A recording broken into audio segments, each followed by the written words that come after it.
am so happy today to be speaking with my friend and colleague, someone I've known for well over 20 years now, Claire Holland, who is the Director of the Conflict Management and Resolution Program at James Cook University. We could talk about heaps of things, but today Claire is here because she is doing a PhD at the moment and she's looking at hope. And because we're working on the emotions course and we're looking at different sorts of emotions and how they interact and can be used or harmful in conflict resolution, I thought Claire is the person to speak to about hope and the role of hope in conflict resolution. So Claire, thank you so much for agreeing to speak with us about that today. Oh, thanks. So tell us a little bit about hope. What is hope and how does it fit in with the way that we interact with other people? I might take it 2 or 3 steps back first, just to start this explanation around where hope fits within this whole overall field of positive psychology, and underneath that, the science of happiness, and within that, hope theory. The field of positive psychology has really taken off and started to develop because it's focused on the psychology of what makes life worth living. It's around empowering people to live the most rewarding and the happiest life that they can, focusing on individual flourishing and understandings around what it is that makes life worth living. If you read some of the philosophers over the years, is life about this quest for pleasure? Is it about a quest for power? Or Viktor Frankl in his book on Man's Search for Meaning, is it about this quest for meaning? Thinking about what it is that makes our lives worth living, and then what can we do that makes life better along the way. It's that flip on looking at traditional psychology, which tends to focus on minimizing the negative. Positive psychology is around how can we get the most out of the positive. There's been a lot of scientific research, particularly over the last 20 years, proper double-blind control group experiments that have been run. So we now have solid and rigorous data on this field around the benefits of being a happy individual and what that means in terms of subjective well-being. As you're talking about that shift between psychology as getting rid of the negative and now enhancing the positive, I feel the same sort of shift in conflict resolution where in the past it was all about conflict's bad, we need to get rid of it, we need to stop the harmfulness that conflict creates, and now there's a real shift to recognizing that actually there's some positive aspects and we can enhance some of the positive aspects rather than just getting rid of the negative. It's funny, there's a parallel there, isn't there? I can definitely see that too. I think it really comes back to this idea of understanding ourselves and what makes us happy, and therefore what is it that we want to seek more of. People started out saying we want to explore happiness and we want to know what makes people happy and how we can be more happy. They found that the word happy, and same with the word hope, it's very value laden based on our understanding of language, philosophy, literature, culture, even religious connotations. They use the language of now subjective well-being. Those two terms can be used quite interchangeably. The reason that they call it subjective well-being, there is no thermostat that you can take to measure or blood tests that you can do to determine your level of happiness. So it is done by self-report surveys, which is why it's considered subjective, because it's what you choose to connect with or answer or how you feel on a day that will measure your subjective well-being. Yeah, because what makes me happy might not be the same thing that makes you happy. Or we might have different expectations of how happy we should be. It's so true. And then when you do those self-report surveys, which is how you measure your happiness, it can come out on a continuum. So a little bit like IQ, you can be very low, high, very high. And so along that continuum, there's, I guess, an awareness of where you sit, and also a conversation that can be had around, are you happy with where you currently sit, or what might you like to change or do differently if you wanted to increase that level of happiness? One researcher, Sonia Lomborski, she's written this book, The How of Happiness, actually came out with a formula of our levels of happiness. She says that we actually have a preset genetic set point of our level of happiness. So this is a baseline that we're born with that will basically govern the extent to how happy we can be throughout our lives. And a lot of that research that contributed to that number was based on identical and fraternal twins, mapping their brain and in longitudinal studies over decades to arrive at this number. And the number that she arrived at was 50%. So 50% of our potential for levels of happiness we're born at.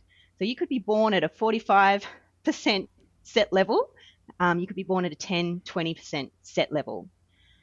Then another 10% of our level of happiness is based on the impact of circumstances. So this could be things related to your gender, your age, your ethnicity, where you grew up, any sort of significant childhood or adulthood events. If you're single, married, divorced, your occupation, your income, your living conditions, your health, if you've lost a limb or been recently diagnosed with an illness. So those types of life circumstances only tend to impact around 10% of your overall levels of happiness. And again, the research around this has been scientifically proven. And even changes to that 10% tend to be short term. So they've actually done science around the honeymoon period of where you might win the lottery and you might be happy for 1 or 2 years, but then you'll return to your base level of happiness. Same with falling in love or other things like that. So if that sort of 60% is set, because you can't change a lot about your circumstances or your baseline, your other 40% is what you can actually choose to impact. So that's where you can choose to influence what's within your control. That comes down to the thinking, your actions, your habits within your daily lives, and all of the positive psychology concepts around hope, optimism, resilience, grit, developing your psychological flexibility, that all comes to play within that 40%. That makes sense, doesn't it? Because if you don't have any hope that you are able to make things any better, you'll be stuck on your baseline, right? Exactly. You might even be able to reality test with people around where they generally tend to sit and then what's within their control to improve.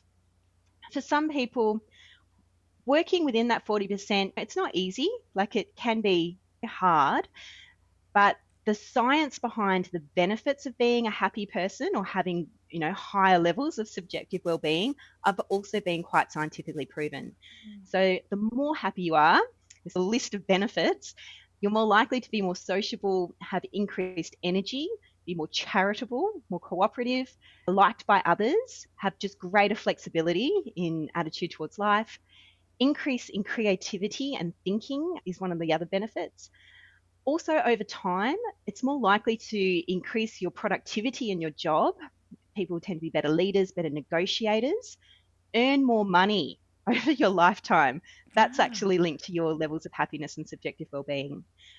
Also, levels of resilience in face of hardship, likelihood of having a better immune system, better physical health overall, and living longer.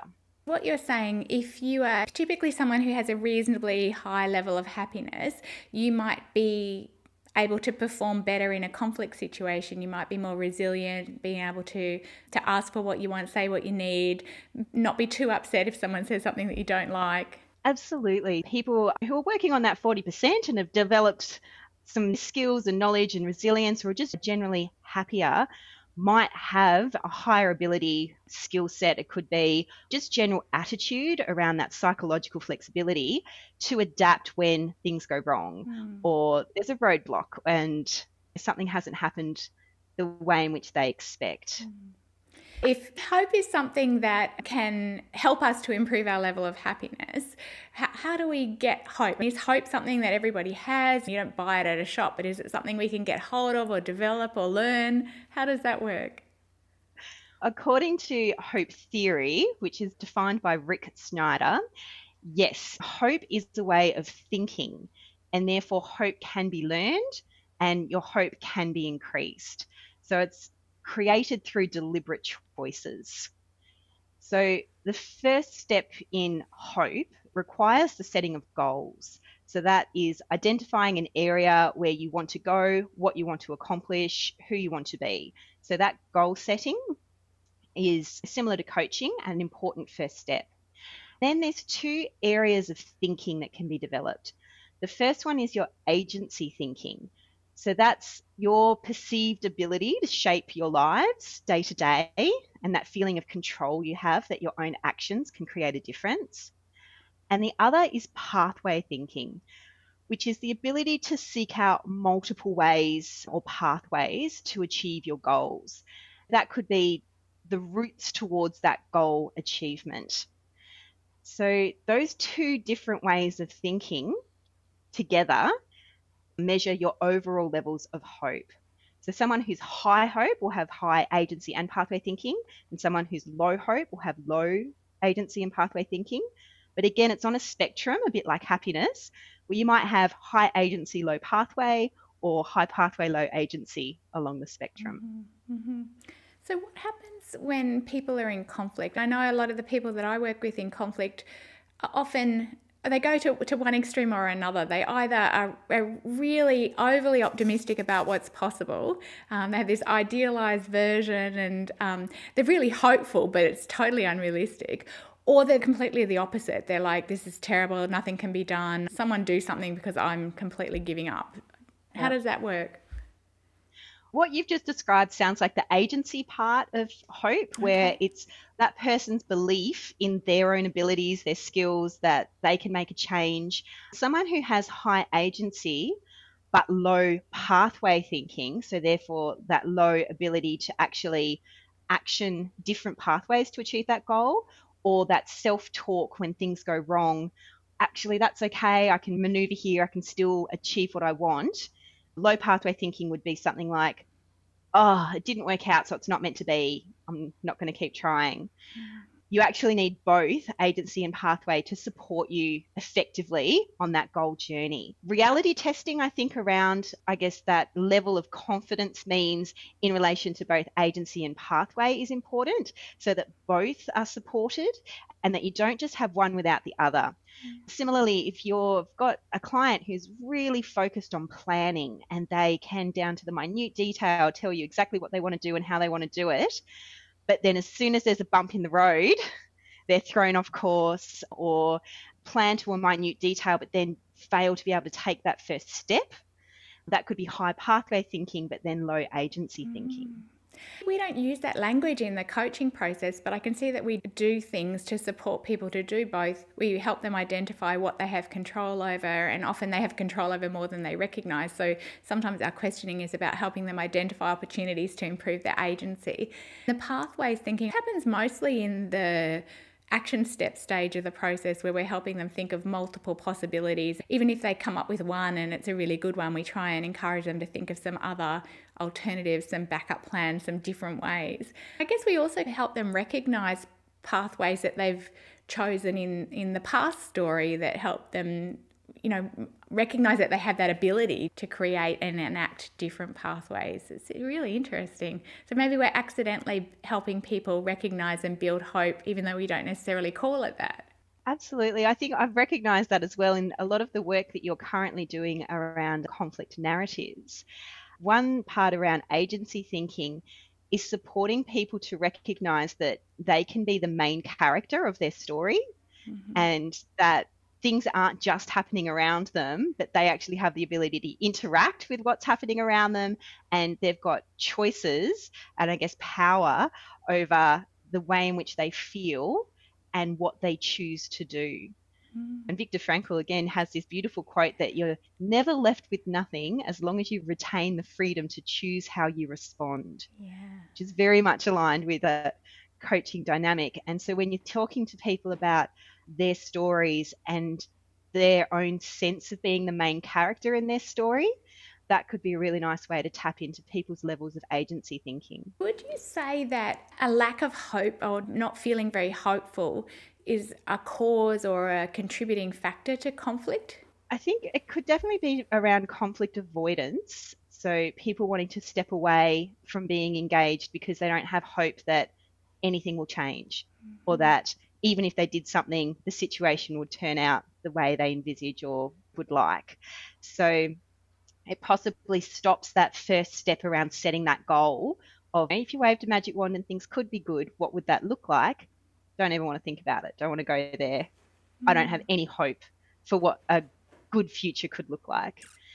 And it could also impact the way in which people choose to respond if they do have either low agency or low pathway thinking, the way in which they actualize the ideas or the action plans that you might have drawn up with someone together.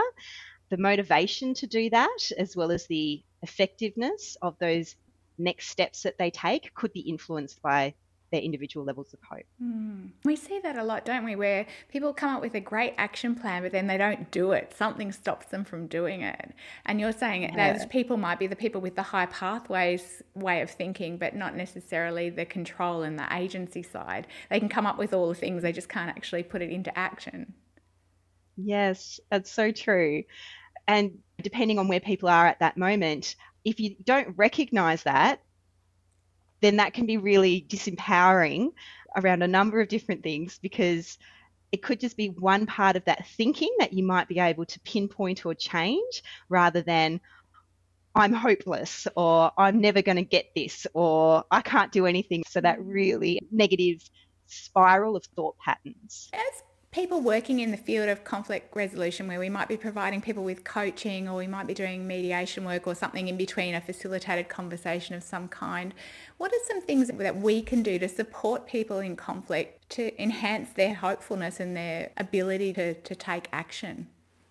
You might be able to assist people to pinpoint in the stories that they're telling about what's going on a negativity feedback spiral that can often lead people down the hope scale, which is where I tried something and it didn't work, therefore I'm no good, therefore why should I try anymore? Oh, I tried something else and again it didn't work. And so that negative feedback spiral can really draw people down that level of hope and obviously impact overall subjective well-being. Whereas if you have a trigger point where you can actually pull people away from that spiral, even if that's positive self-talk and positive pathway planning around one small achievable goal that then gets them a win on the board. And then maybe that win will put them into a positive feedback cycle where, oh, I did something and it worked. Maybe I can do this. Oh, I made that plan and it worked out. Oh, maybe I can make another plan. And then they can spiral up. And through that spiral, that can help the shift of the movement up in terms of overall levels of hope. When people are focusing on a conflict situation, that focus tends to be very narrow because it can be the biggest thing happening in their world at that moment. It's a crisis. And we know we have this negativity bias. So that tends to take up a lot of our brain space, time, energy, thinking, emotional capacity. But looking at that in terms of someone's overall subjective well-being might also be something that could support a client in conflict coaching. So while conflict coaches aren't life coaches, it could be beneficial with some clients to maybe check in tools such as a wheel of life, which focuses on the fact that life is more than just one segment of things. You have this whole life experience, and the wheel of life gets people to focus how they're feeling on spectrums along physical environment, their business and their career, finances, health, their family and friends, romance, personal growth, and fun and recreation. So by doing this holistic activity and then asking them to maybe check in, where is the conflict occurring? Is it just within one segment? Or is it maybe even operating over one or two segments? How are all the other segments? And within your overall level of subjective well-being, where does that sit? And maybe taking more of that macro view could support some clients in recognizing, oh yes, actually, even though I've been very narrowly focused on this conflict, lots of other things are going well. So even though they might be feeling fairly hopeless in that very small context of the conflict, if you can help them to look more holistically at the bigger picture, they might find some balance and some hope outside the conflict, but that could then give them maybe more resilience to engage more effectively with the conflict. Is that what you're saying? Yeah, let's say they're having an interaction with a colleague or a boss, and they're feeling particularly hopeless around that situation, but they're actually performing really well in terms of how they're managing their family, or how they're managing their sports team, or how they're engaging in local politics, something else. So are there skills, knowledge, attributes, positive feedback cycles around how things have been done previously or other areas of life that could come into their current one? So maybe that sense of agency could be boosted by recognizing, actually, yeah, I perform well and I do have that sense of control in other areas. How could I bring that into this one? Great. What other suggestions do you have for people to try and harness hope in conflict situations? It can be quite interesting just even acknowledging what does it mean. Again, when I started this conversation, I went all the way back to positive psychology and then happiness and then hope, because we don't often have these conversations around what are you striving towards. I know that is a part of the conflict coaching, to try and flip goal setting in particular to a positive goal.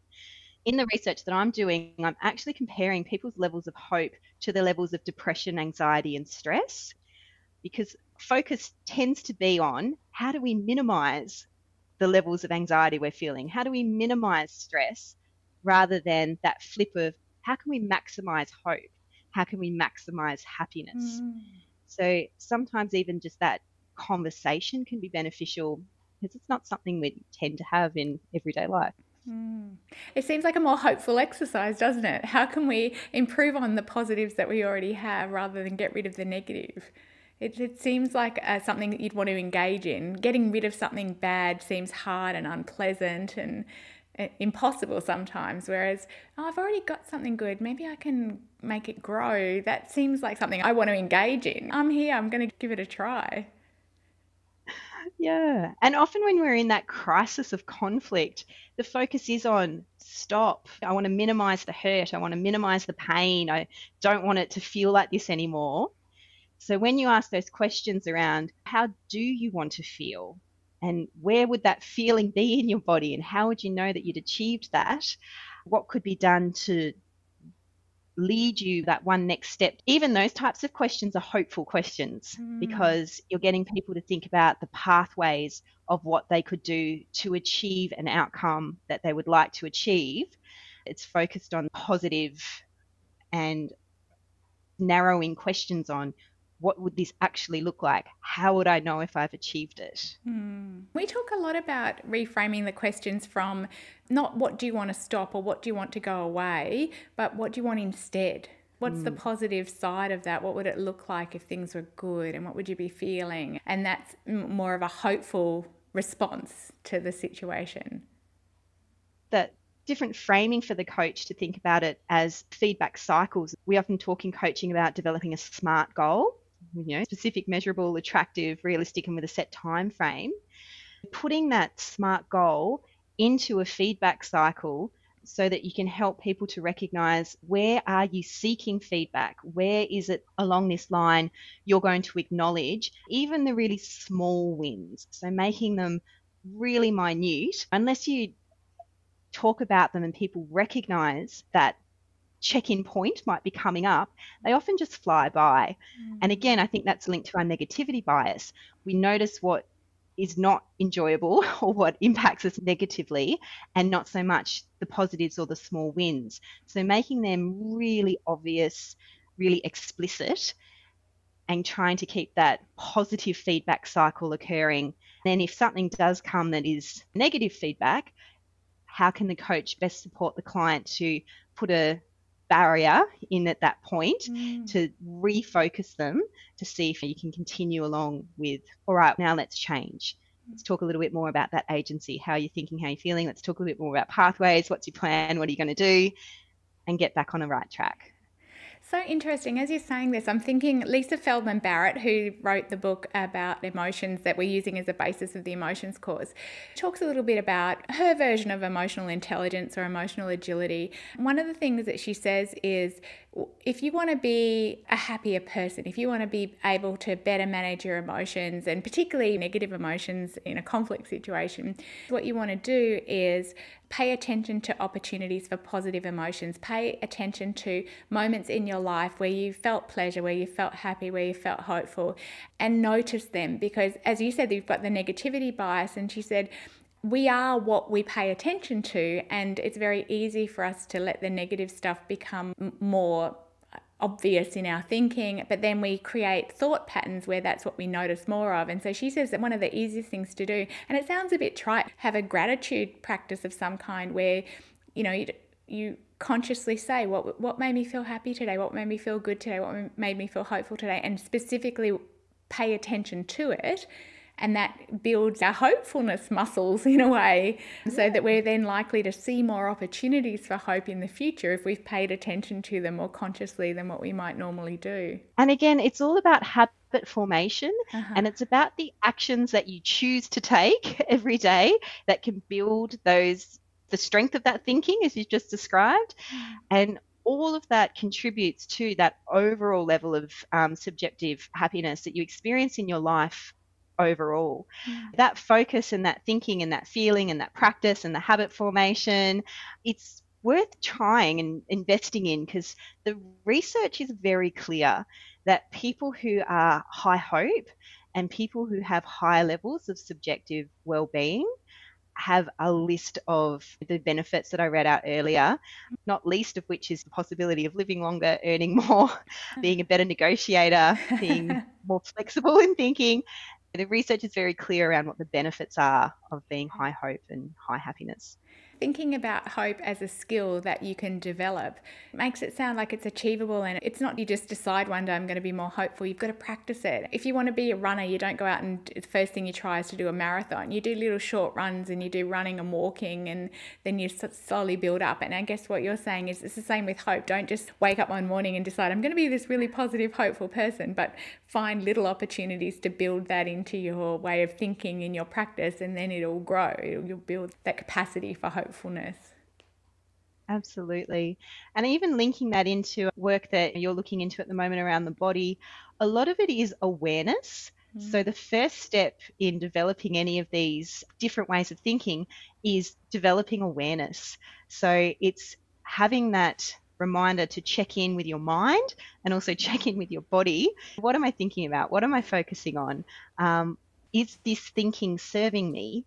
Is the way in which I'm approaching this action serving me? And when you get to that point when you recognize that actually, no, it's not serving me, well, that's when that innate desire for change really can, give you that kick that you might need to change. In a lot of the research that was done, people had things like smartwatches, and as part of the research they received a reminder every hour or something to note down how they were feeling. And we have these tools now that are really accessible that we can use to remind us. You could have a little reminder every hour to say what's something positive that happened for you in the last hour, or what's something you can think of that you're grateful for right now. And so you can use technology to remind you if you've got a busy life and it's very easy to just get into the habits of your day-to-day activities, to prompt you. Yeah, exactly. We're very lucky with the state that we have at the moment for technology, but I also think that the benefit of having that coach, the person that you can talk to, and the person who can prompt you to think about things in a way it might not have occurred to you to think about before, or to really prompt you with those deep questions of what is your thinking around this goal in terms of your ability to create the change that you want to see happen, and tell me more about this pathway and that real action planning.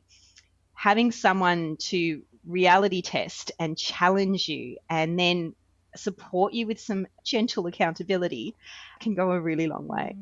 And help you to find examples of where you do have control, to help you to notice those opportunities that you may have not paid attention to for a while. Claire, what would be your list of strategies that we could use or we could support our clients to use to develop hope? You mentioned one earlier, which is the gratitude journaling. And it is amazing now the scientific research that's come out that really supports how that works. So expressing gratitude is one. Nurturing your social relationships. So thinking again about that wheel of life with each of those different segments. Are there things that you can do that will boost one segment, because that segment will boost your overall subjective well-being? Is there something else that you can focus on, which by focusing on that, happiness will follow, and that happiness will then maybe help impact the conflict situation? It's a little bit more roundabout rather than looking directly at it. There's also interesting research around being able to forgive and what that means mentally and physically for the person who's giving the forgiveness.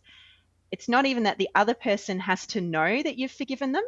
It's more for that individual to recognize the situation, the emotion attached to it, and to have self-healing around it and let it go.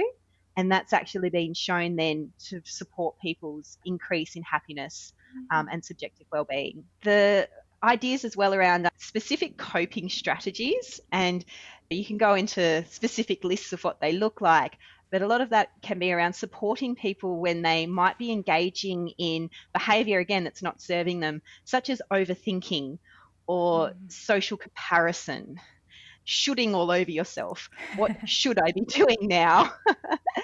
So having specific coping strategies around those that, again, serves that person with the context that they're in. I think some others, like even the real goal setting stuff and the committing to a goal, you probably cover this in other aspects of the emotions course around, is it the rational brain or the emotional brain that needs to be activated first to really support effective goal setting and then the motivation to take the steps to achieve that goal? That is really what that pathway thinking is.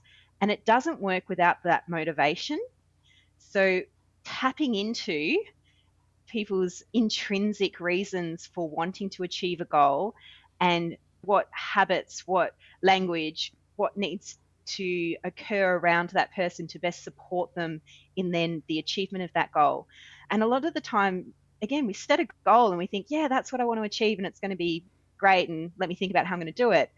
If you really get into the why do I want to achieve this and what's important for me about this and how is this goal going to serve me, that could open up a whole different lot of pathways that somebody could take in order to achieve that goal that they might not have considered initially or by themselves without the support of a coach. I've got another point around just taking care of your body and being active. So all of the physical stuff that we know we should do, taking that daily walk and getting outside for your mental health. So having someone say to you, you've been focusing on this for a lot and you've been talking to me about this problem for a while, how about you go for a walk? It actually does change your thinking. Those interventions can support you to move from a negative feedback spiral or having those really negative conversations in your head with someone, anticipating all the bad things they're going to say and all your smart responses. So again, all those tips around get a massage, have a bubble bath, go to the beach, sit outside, watch a sunset, they work. Yeah. And you know what? So many of those things are free. Maybe not the massage, but just about everything else on that list are free. It doesn't involve a huge commitment. You don't have to drive a long way. You don't have to sign up for 12 months in advance. You can just go and do it.